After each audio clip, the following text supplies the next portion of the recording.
pilots, guys. So apparently one of the big plot points in Andor Season 2 is that he steals a TIE fighter prototype, and it looks like a TIE Avenger, but I don't think it's quite that. But one way or the other, they do show in the trailer that he runs off with this overpowered TIE fighter and wreaks havoc on the Empire with their own weapon. And there's a lot of shots, at least within the trailer, where he rains down destruction with that machine. So that's obviously going to be a heavily featured set piece or plot point or something like that in Andor Season 2.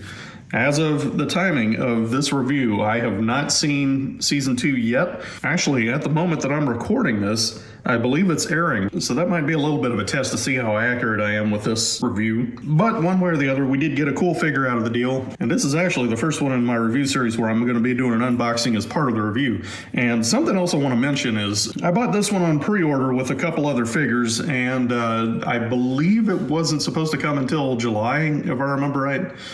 Sometime in the first week of July. I bought it through Hasbro store on Amazon, and they must have stepped up production of this or been ahead of schedule or something like that, because I just got this thing late last week and very excited to look at this. Before we jump into it, let's take a look around the box, see what we got here. This is a slightly newer box style than what I'm used to seeing. Pretty cool details all around. You got a very realistic, that's almost a photographic image of Diego Luna there. Details on the back there, yeah, you could read that if you want. I'm not going to read it for you. Yeah, just a beautifully detailed package all the way around. Love how they do that red wraparound stripe. That looks nice. And that's something else I'll say about this package is it is essentially a matte cardboard finish, but they do have some spot gloss coat on here, so I can actually feel a texture on the text here. It's got a little bit of a raised texture, so that's kind of a nice little detail. And of course you can see from the reflection you got a little bit of a gloss spot coat and a couple other spots, namely on Hasbro and the Star Wars logo. So yeah, pretty nice box. This one is a tad easier to open than some of the others that I've gotten because it's only 2 sticker tabs and then just basically got a lid and that's it.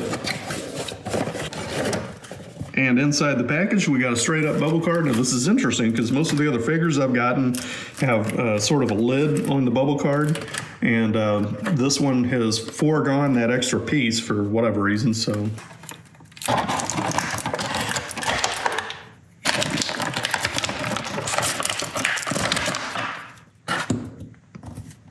Very nice. All right, let's get in there and take a look at this dude. So one thing I'll say right out of the bat is they did a fantastic job with this head sculpt. As you've probably seen from the trailer for Andor Season 2, looks like Andor cleaned himself up a little bit. Not a huge amount, but I mean, you can even see from the other Andor figure that I have here that he got a little bit of a haircut. He's not quite as shaggy as he was before, so looks like he might fit more in as with the Empire or whatever. And the expression they went for on this figure is a little bit pensive, and he should be worried because I'm sure he's in some serious trouble if he gets caught while he's stealing his TIE fighter. So yeah, it's a great amount of detail on this thing. At least at first blush, it looks like a pretty basic outfit, but honestly, there's a lot of detail in here, and it's a lot of it's pretty subtle, beautifully done all the way around. So yeah, you've got this kind of armored vest, if you will. Lots of nicely sculpted details. Got a little bit of what I would assume is a life support system here. On the back, you know, you got little buttons and things. That's nice. Sculpting on this figure is fantastic. I love the details on the glove, just all the way up and down. You got these little pockets and things. Two-tone leather and neck piece is kind of a nice touch for sure. So, yeah, you got the Empire logo there. And it kind of looks like it's stitched on, or at least that looks like what the texture's implying here. Very cool detail, and you got to get in there real close to see just how fine the detail is on that. Love the little pockets here, and these, I guess they're tools, some type of tool that he's carrying with him. More little details here. That might be like a wrist communicator or something like that. Nice looking belt there. Got a little bit of coloring there. A lot of really nice subtle detail for sure on this figure. Yeah, as far as the strap here, it is kind of a separate piece. It might be glued on. Looks like it comes under the belt. No, it's actually part of the belt. You got all this one piece, plus you got a holster for his little pistol there. So, but yeah, as far as straps go, it's kind of a generally accepted part of Star Wars lore where TIE fighter pilots are considered expendable. And what that means is that TIE fighters do not have ejection seats. You can go back and look at any TIE fighter pilot in Star Wars lore and you'll notice that none of them have straps. And what these straps are is that's basically part of an ejection seat. And by contrast, X-Wing pilots do have straps as part of their outfit. And basically what that pretty heavily implies is that the Rebellion is a very small organization by comparison. Their pilots are an irreplaceable resource, and they don't have nearly as many, so they got to keep them protected at all times. So I would guess in the case of this is that the Empire maybe puts a little bit more of a premium on a test pilot, and they're a little bit more valuable of a resource or that kind of thing. So maybe that's why he has straps on it. I don't know. But I just thought that was an interesting little detail in contrast to a typical TIE fighter pilot. Pretty interesting all the way around. Yeah, it's a beautifully done figure for sure. As far as articulation, it looks like everything's on the menu for this dude. So yeah, he's got one of those double neck joints, and it can tilt this way and that way. He's got a complete range of head motion for sure. He can look quite a ways down. Got a pretty darn good range of motion with the arms here, it looks like. Got forward and backward shoulder swivel, so he can have his arms lurch way back like that. Good range of motion all the way around. It looks like his arm can go up. Yeah, about 90 degrees, something like that. Got a full amount of rotation, that kind of thing. You can do I'm a little teapot type move. Elbows will bend back more than 90 degrees. I guess technically that's about 135 degrees. So yeah, nice range of motion in the wrists and everything. Got a little up and down going on there. Can definitely swivel. Yeah, beautifully done figure. Yeah, you got the hips, they can swing out like that. Got a little bit of rotation right there in the hip, something like that. And they built thigh rotation kind of into the knee, so the knee can turn out sideways essentially. Definitely got a little bit of a bend there. And there again, pretty close to what the elbow can do, about 135 degrees. Yeah, pretty good range of motion on the ankle too, so can swivel left and right pretty easily. You got forward and backward. At least it can go forward to some degree, not to an absurd degree that a human can't do. Just very nicely articulated figure for sure. Also waist rotation, let's not forget that. So you got that, and then he can also flex up and down. So pretty cool figure. All right, let's see what we got for accessories. So kind of a given that he's not going to be carrying around a lot of survival gear or rifles or a jetpack or anything like that. They included what makes sense for this particular character and what makes sense for this scene in the series. So something I just want to mention real quick, and this is just my opinion, in the Andor series, I think the real TIE fighter is Cyril Karn.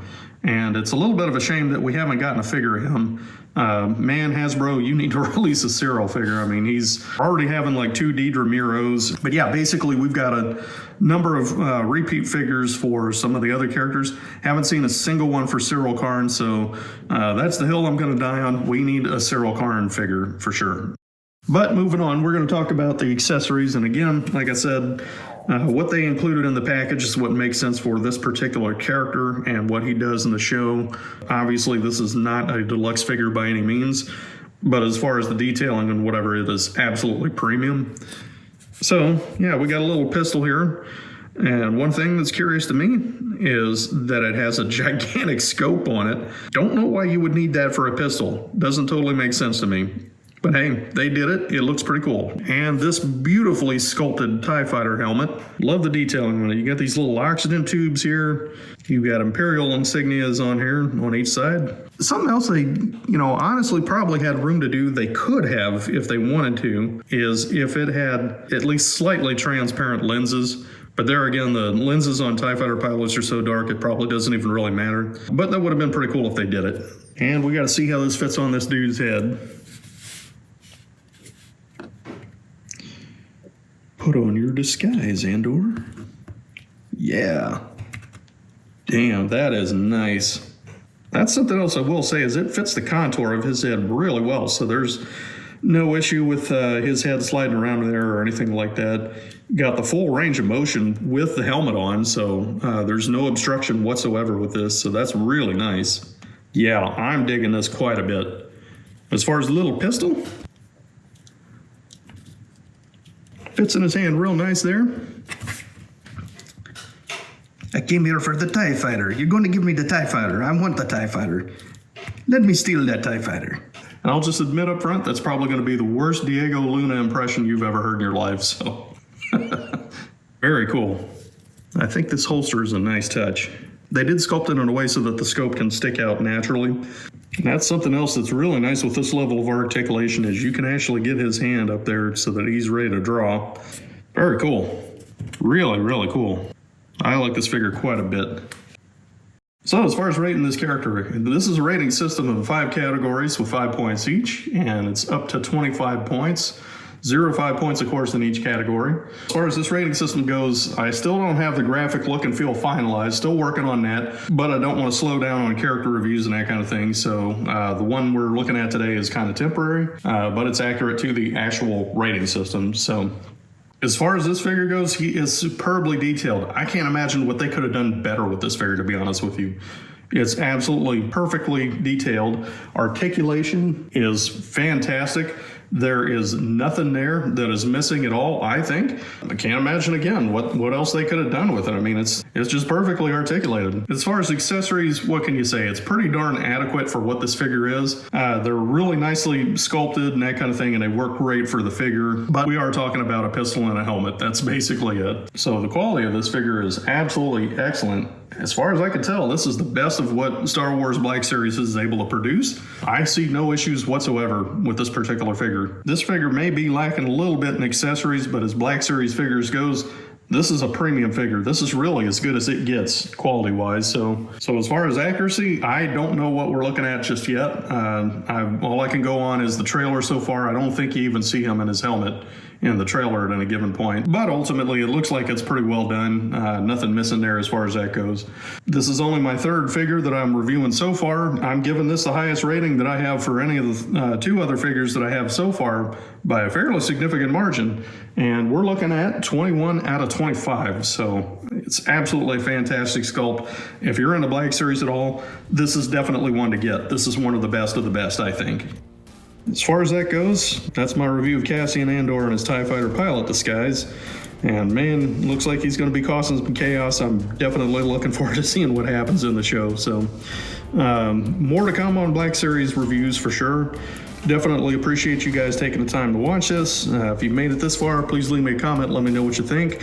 I'm still just barely getting started with this series, but I'm definitely enjoying what I got so far and look forward to reviewing more of these. That's the end of this review, and I'll catch you in the next one. Not sure what I'm going to be doing next, but hopefully I'll have something to put up within the next week or two, something like that. Anyways, hope you're all having a wonderful week, and we'll look forward to talking to you again.